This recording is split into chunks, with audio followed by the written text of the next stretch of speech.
Better Call Saul, Season 6, episode review video. First, if you're a fan of Breaking Bad, Better Call Saul, or El Camino Breaking Bad movie, which I'm sure you're a fan of all three, and want to help me out with the YouTube algorithm, please consider smashing that like button. Share this video with whomever you want, or you can put this video on any of your social media platforms, not a problem. Don't forget to sound off in the comment section about what your thoughts are on this episode. What would you rate the episode and your character of the episode? You will know that I try not to give it to Gene/Jimmy/Saul.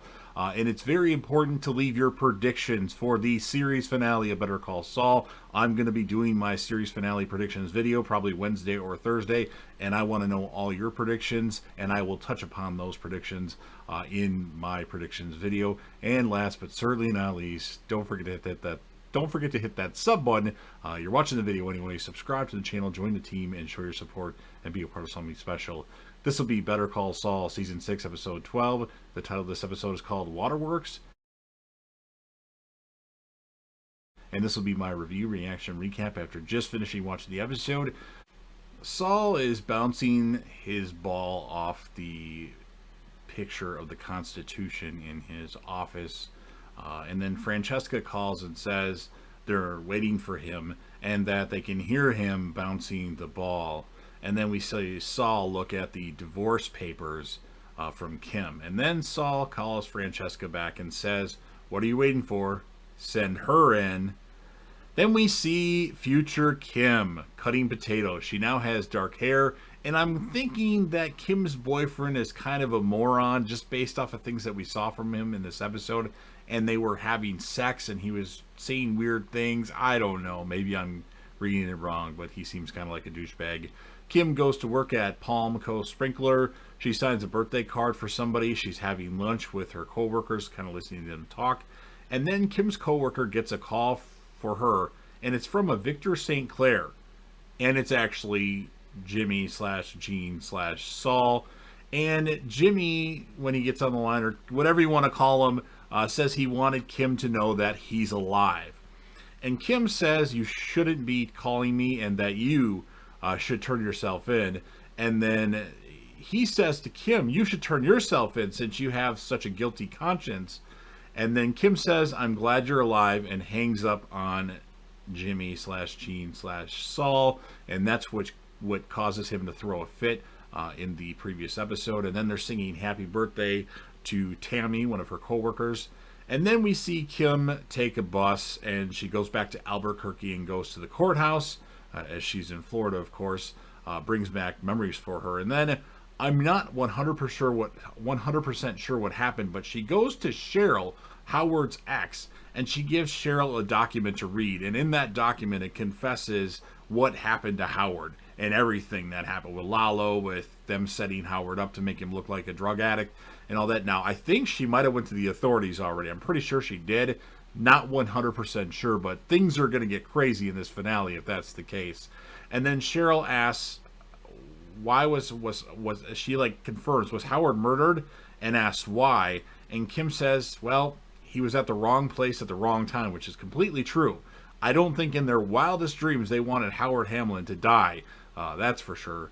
And then she reiterates to Cheryl that he didn't suffer. And Cheryl doesn't really want to hear any of this. She says all the lies and all the grief that you put Howard through with these accusations and this drug stuff. And Cheryl says that she could sue Kim for everything she's got. I don't know what Kim really has anymore. So Kim leaves and gets on the bus. And on the bus, she starts to break down. And that catches some attention from some of the passengers. All this stuff has been built up. And she's been stone cold about it. But she finally broke down on a bus full of random people and just couldn't hold back tears anymore. And now we see Gene from the end of the last episode break into the guy's house that had cancer. And that guy is passed out on the floor, snoring, played by Stewart from Big Bang Theory. Gene finds all of his passwords at the bottom of his desk lamp. And then the cancer guy actually wakes up as Gene had gone upstairs. Gene takes a bunch of his nice watches. The cops have pulled up behind Jeff in the cab car. He says, "Nothing to see here." And then Gene is actually walking downstairs because the cancer guy is sitting at the bottom of the stairs looking at his phone, and Gene has no way out of there. So he's walking down the stairs with this urn that this guy has of his dog, and he's going to clock him over the head with it. But the cancer guy ends up passing out and goes back to sleep snoring. And then Jeff, thinking the cops may be there for him, which is not the case. They just stopped behind him to eat there. It's just a coincidence. Drives away, and he actually rams into the back of a parked car. A little bit more than a fender bender, though, he had mentioned later in the episode. And then we see a past scene of Kim signing the divorce papers in Saul Goodman's office. And Kim actually didn't take her share of the Sandpiper case. And then Saul tells Kim to have a nice life. And Francesca walks Kim out. And then the next client to come in is Emilio from season 1 of Breaking Bad. Crazy Eight's kind of right-hand man, the guy that Walt and Jesse kill at the beginning. And then Kim goes outside to have a cigarette. And a mark-out moment here. Jesse Pinkman is outside, as he was there with Emilio, and asked to bum a cigarette from Kim. Epic scene. He asks her about the rain in Albuquerque because it's pouring rain. And he mentions to Kim that she defended his buddy Combo, which is interesting. We didn't see Combo at all in this series, I think, unless I missed it. I did binge all the episodes, and maybe I missed some things, but I don't recall seeing Combo at all, but I could be wrong. But Jesse says that he got him off scot-free. And then he asks Kim if Saul Goodman is any good. And Kim says when she knew him, he was. And then we see that Gene was able, of course, to avoid the cops after Jeff ran into the parked car. He takes the bus back to where his parked car is. And then Jeff calls Gene from jail, says, "Hi, Dad," and tells him about the accident. Says the drunk guy came running out of his house and said that he's been robbed.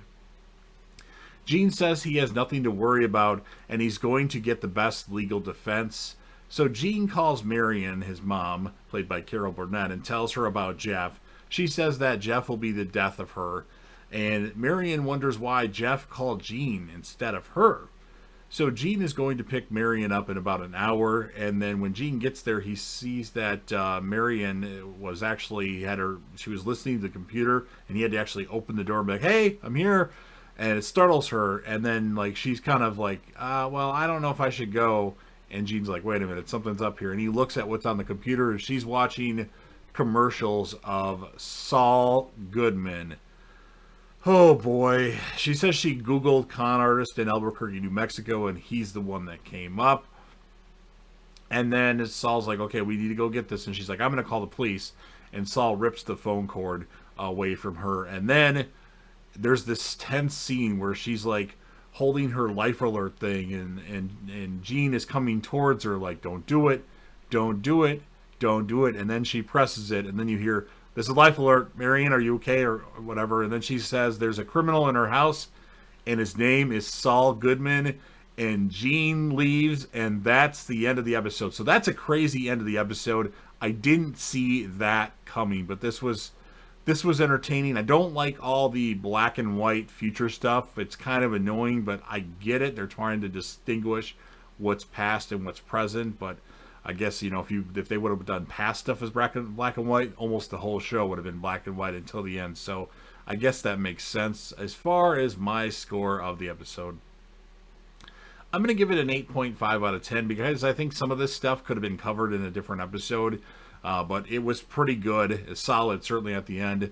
My character of the episode, I'm going to give it to Kim Wexler. I really thought about giving it to Marion just because of how great her acting was for how old Carol Burnett is. But 8.5, Kim is the character of the episode. So you've heard what I have to say. Now, of course, it's your turn. Like I said before, if you like Breaking Bad, if you like Better Call Saul or El Camino, and want to help me out with the YouTube algorithm and help out the channel, smash that like button. Share the video with whomever you want or whatever social media platform you want to use. Very important to sound off in the comment section about what your thoughts are on this episode, your score, your character of the episode, and super important that you leave me your predictions for the finale of this series next week. And I'm a little sorry that this review is out a little late. I wasn't able to see this on the Amazon AMC Plus channel. I had to watch it through watching cable, which delayed me like 10-15 minutes, so I would have had this up a lot sooner. And last but certainly not least, don't forget to hit that sub button. You're watching the video anyway. Subscribe to the channel, join the team, share your damn support, and be a part of something special. And JDev will return.